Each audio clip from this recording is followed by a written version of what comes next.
Bismillahirrahmanirrahim. Assalamualaikum warahmatullahi wabarakatuh. Selamat pagi, salam sejahtera bagi kita semua.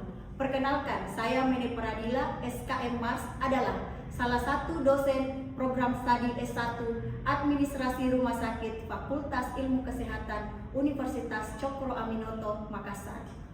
Sebagai seorang dosen yang mempunyai kewajiban melaksanakan tridharma perguruan tinggi, yaitu pendidikan, penelitian, dan pengabdian kepada masyarakat, di mana bidang pendidikan yaitu pengajaran. Pada kesempatan hari ini, saya akan memaparkan salah satu mata kuliah yang saya ampu, yaitu Manajemen Mutu dan Patient Safety, di mana mata kuliah ini mata kuliah wajib di program studi administrasi rumah sakit yang terdiri dari 3 SKS yang diprogramkan pada semester genap, yaitu semester 4. Dalam proses pembelajaran, saya menggunakan metode DIA, Delivery, Interaction, and Assessment.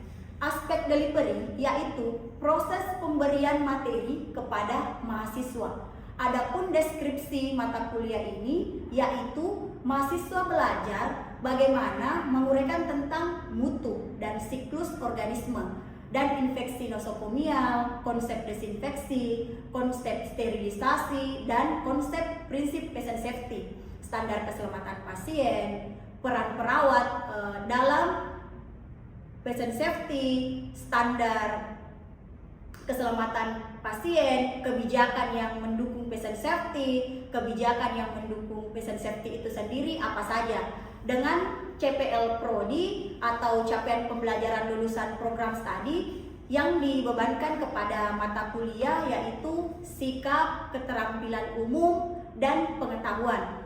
Yang pertama itu yang pertama bertakwa kepada Tuhan Yang Maha Esa dan mampu menjunjung siklus religius. Kemudian yang kedua itu menjunjung tinggi nilai kemanusiaan dalam menjalankan tugas berdasarkan agama, moral, etika, dan pengetahuan. Yang ketiga menguasai konsep prinsip mutu kesehatan dan patient safety. Yang keempat, mampu memberikan mutu kepada individu, keluarga, dan kelompok baik sehat, sakit, kegawat daruratan, dengan memperhatikan aspek bio, psiko, sosial kultur, dan spiritual yang menjamin keselamatan klien sesuai dengan standar asuhan keperawatan.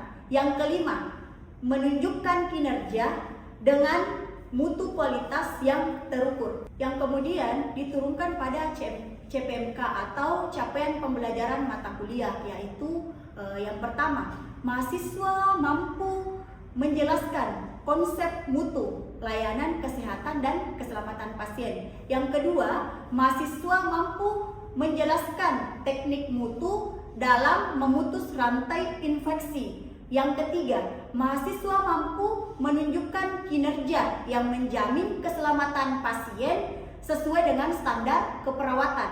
Yang keempat, mahasiswa mampu menerapkan komunikasi yang efektif.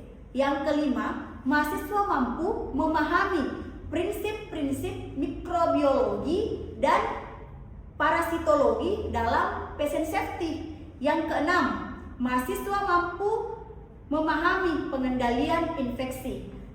Kemudian dari CPMK tersebut diturunkan ke sub CPMK yang ada 14 kali perkuliahan, tidak termasuk dengan UTS dan UAS. Untuk mendukung pembelajaran, saya menggunakan sebagian literatur sebagai berikut: gambar dapus, jurnal, ataupun artikel ilmiah. Selain itu, saya juga menggunakan aplikasi pendukung seperti software SPSS. Selanjutnya, aspek interaction, yaitu forum interaksi atau diskusi dengan mahasiswa guna mencapai capaian pembelajaran. Aspek yang dilakukan adalah Student Center Learning atau biasa disingkat dengan SCL, di mana pembelajaran yang berfokus kepada mahasiswa, sehingga mahasiswa akan aktif, mandiri, inovatif sesuai dengan kemampuan individu. Di antaranya adalah interaktif, 1. Small group discussion. Kedua, self-direct learning. Itulah model interaksi yang saya bawakan. Aspek asesmen, yaitu suatu proses penilaian yang diberikan kepada mahasiswa yang telah mengetahui aspek indikator penilaian. Adapun aspek yang dilakukan adalah ada 6 bentuk, yaitu yang pertama, kehadiran 15%, penilaian tugas 15%, kuis 10%, keaktifan 10%, UTS 10%, UAS 25%. Indikator penilaian tersebut disampaikan kepada mahasiswa pada minggu awal perkuliahan. Demikian pemaparan yang saya lakukan dalam proses pembelajaran. Selanjutnya saya akan menampilkan proses pembelajaran yang saya lakukan di kelas dengan microteaching. Waalaikumsalam warahmatullahi wabarakatuh.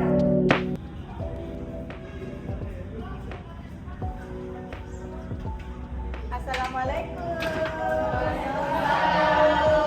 Selamat siang. Apa kabar hari ini? Baik. Jadi siap menerima materi? Siap. Oke.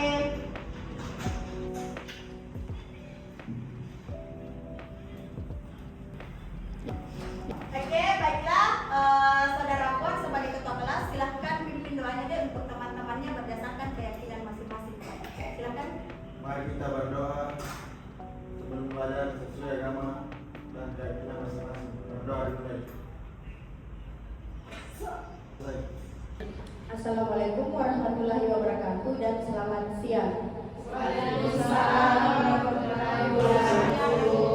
Ya, terima kasih kepada teman-teman mahasiswa karena ini merupakan pertemuan kedua kita pada mata kuliah mutu pelayanan kesehatan dan manajemen patient safety. Pada pertemuan kedua ini saya akan membahas terkait materi konsep dasar pelayanan mutu kesehatan dan patient safety. Namun sebelum saya memulai materi ini, saya mau bertanya dulu kepada teman-teman mahasiswa. Adakah di antara teman-teman mahasiswa yang tahu apa sih itu mutu? Saya Bu, Ya, silakan. mutu adalah kurang baik atau baiknya suatu benda, kadar, serta taraf atau derajat. Oke, ya, lumayan mendekati karena mutu itu merupakan kadar atau standar. Jadi itu tadi merupakan salah satu pendapat dari teman-teman mahasiswa bahwa mutu itu termasuk adalah kadar, adalah standar. Jadi setelah itu saya akan masuk membahas lebih lanjut apa sih mutu pelayanan kesehatan itu dan kenapa sih digabung dengan patient safety. Jadi inilah nanti pokok-pokok bahasan yang akan kita bahas pada materi hari ini. Yang pertama itu kita akan membahas mengenai apa definisi mutu pelayanan kesehatan itu sendiri. Definisi mutu pelayanan kesehatan itu, pelayanan kesehatan merupakan salah satu kebutuhan dasar masyarakat yang berperan penting untuk meningkatkan derajat kesehatan individu atau kelompok. Jadi pelayanan kesehatan ini sangat penting karena dia akan meningkatkan derajat kesehatan baik individu maupun kelompok karena dia adalah mutu pelayanan kesehatan, jadi dia meluas. Kemudian selanjutnya seiring dengan meningkatnya kesadaran masyarakat terhadap hak memperoleh pelayanan kesehatan yang berkualitas, institusi pelayanan kesehatan dituntut untuk memberikan layanan yang tidak hanya efektif dan efisien, tapi juga aman bagi pasien. Jadi kita dituntut untuk memberikan pelayanan kesehatan tidak hanya efektif dan efisien, tepat waktu dan tepat guna, tapi juga untuk keselamatan pasien. Percuma efektif dan efisien tapi tidak aman. Selanjutnya, menurut Afidis Donabelian, mutu pelayanan kesehatan merupakan pelayanan yang diharapkan dapat meningkatkan derajat kesehatan pasien sesuai dengan pengetahuan profesional terkini. Sesuai dengan profesional terkini artinya sesuai dengan bidang profesinya masing-masing. Misalnya dokter memberikan diagnosa kepada pasien, perawat melakukan asuhan keperawatan kepada pasien dan lain sebagainya. Mutu itu selalu berkaitan dengan tepat waktu, tepat sasaran, aman, berkualitas, artinya terstandar. Selanjutnya, mutu layanan kesehatan menggambarkan kemampuan suatu organisasi kesehatan dalam memberikan pelayanan yang sesuai dengan standar profesi, standar pelayanan dan kebutuhan pasien sehingga menghasilkan iuran kesehatan yang optimal. Selanjutnya, pelayanan yang bermutu ini ditandai dengan kembali lagi efektif, efisien, aksesibilitas, ketepatan waktu, berorientasi pada pasien serta menjamin keselamatan pasien. Kembali lagi, mutu itu selalu berdampingan dengan keselamatan pasien tadi, tidak hanya terstandar, bermutu, terintegrasi, terstruktur tapi juga aman. Dan dari mutu pelayanan tadi yang baik akan menimbulkan yang namanya kepuasan pasien atau kepuasan terhadap masyarakat ataupun yang menerima pelayanan yang kita berikan. Baik itu misalnya kalau pelayanan kesehatan kan dari rumah sakit, puskesmas dan lain-lain sebagainya untuk mendapatkan yang namanya kepuasan. Artinya kita puas. Tidak mungkin kita pergi ke suatu pelayanan kesehatan kita tidak ingin merasa puas. Pasti kita mau berobat, mau sembuh. Kesembuhan itu merupakan kepuasan untuk teman-teman seperti itu. Selanjutnya, apa sih dimensi mutu? Nah, dimensi mutu ini ada 5. Yang pertama, tangible atau tampilan fisik pelayanan. Jadi, tampilan yang diberikan, layanan yang diberikan. Kemudian, reliability, keandalan. Apa sih keunggulannya, keandalannya jika kita misalnya memberikan pelayanan kesehatan, contoh misalnya di rumah sakit saya memberikan misalnya pelayanan yang lebih unggul misalnya di bidang apa? Di bidang misalnya mata ataupun misalnya objek dan lain-lain sebagainya. Kemudian selanjutnya responsiveness, ketangkapan dalam memberikan pelayanan. Jadi respon ketika ada pasien ataupun ada pelanggan yang datang ke tempatnya pemberi pelayanan kesehatan ini baik rumah sakit, puskesmas, klinik atau lain-lain sebagainya. Kemudian bervariasi, artinya kita memberikan pelayanan kesehatan bukan hanya pada satu orang saja, tapi bervariasi profesinya, waktu memberikan pelayanan juga bervariasi. Jadi kita juga harus bagaimana pintarnya kita bervariasi memberikan pelayanan itu kepada pasien atau pelanggan. Mengerti sampai di sini? Paham? Paham terkait apa itu mutu, apa hubungannya dengan keselamatan pasien, paham? Saya lanjut ke materi selanjutnya, boleh? Boleh. Selanjutnya kita masuk ke keselamatan pasien. Nah, keselamatan pasien di sini merupakan masalah kesehatan serius yang terjadi secara global. Jadi ini terjadi secara global, mendunia, bukan hanya di Indonesia, bukan hanya di mana, tapi ini menjadi salah satu masalah global. Lagi selalu berhubungan dengan itu aspek yang tidak bisa dipisahkan. Kemudian selanjutnya, sistem pelaporan insiden di rumah sakit menjadi sumber data dalam peningkatan mutu layanan. Jadi ada yang dikatakan dengan pelaporan insiden keselamatan pasien. Ini merupakan data yang diperoleh dari rumah sakit, dan inilah nanti yang akan digunakan untuk peningkatan mutu layanan di bagian mana insiden keselamatan pasien itu terjadi, sehingga kita mengambil data, tarik dan melakukan tindak lanjut seperti itu. Dan karena masalah terbesar di rumah sakit adalah pelaporan insiden keselamatan pasien yang belum optimal. Jadi belum optimal ini karena ada beberapa faktor. Bisa jadi karena ada budaya takut melapor. Sebaiknya melaporkan, jangan takut. Karena ketika teman-teman menyembunyikan itu, artinya insiden keselamatan pasien akan terjadi secara terus-menerus dan kita memberikan pelayanan yang tidak bermutu seperti ini.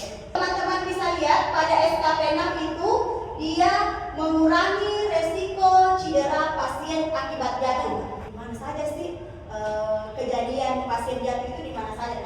Nah, saya ambil contoh di sini di bagian rawat jalan dan rawat inap.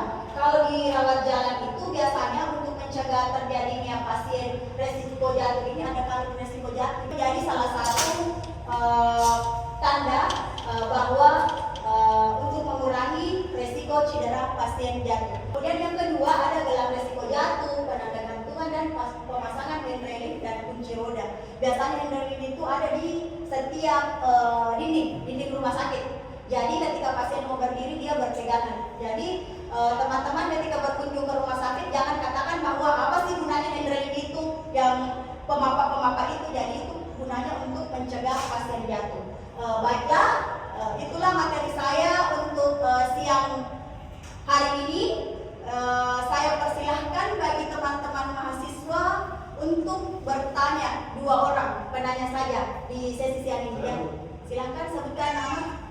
Perkenalkan, nama saya Apollo Nabila. Ya, silakan. Bertanya, Apa itu, Dek? apa perbedaan mutu layanan kesehatan dengan mutu rumah sakit? Oh, siap. Saya jawab dulu. Baiklah, saya akan jawab dulu. Jadi mutu pelayanan kesehatan itu luas. Sedangkan mutu itu misalnya mutu rumah sakit itu sempit. Dalam arti bahwa mutu pelayanan kesehatan itu tadi yang mencakup siapa? Profesional siapa yang memberikan pelayanan, misalnya di rumah sakit, di puskesmas, di klinik, ataupun praktek-praktek mandiri seperti itu. Siap, menerima. Oke, terima kasih pertanyaannya, Dek. Selanjutnya siapa lagi yang mau bertanya? Ya, silakan. Dari Kesia, apa pertanyaannya, Dek? Pertanyaan saya, apa tujuan utama penerapan keselamatan pasien di fasilitas pelayanan kesehatan? Oke, jadi pertanyaannya adalah apa tujuan utama kita melaksanakan yang namanya keselamatan pasien? Seperti itu ya, Saudari Kesia. Jadi tujuan utama kita mengadakan yang namanya keselamatan pasien itu untuk menciptakan pelayanan sistem yang aman. Nah, ketika kita mengajak misalnya keluarganya ataupun teman dekatnya untuk menggunakan pelayanan kesehatan yang kita miliki seperti itu. Jadi Saudari Kesia sudah mengerti ya? Sudah paham? Baik, terima kasih. Terima kasih untuk kesempatannya menghadiri mata kuliah pada pertemuan kedua ini, yaitu terkait konsep dasar mutu pelayanan kesehatan dan patient safety atau keselamatan pasien. Jangan lupa ketua kelas Saudari Afwan untuk absen teman-temannya. Lebih dan kurangnya mohon dimaafkan. Semoga berilmu hari ini bermanfaat bagi teman-teman. Wabillahi taufiq wal hidayah.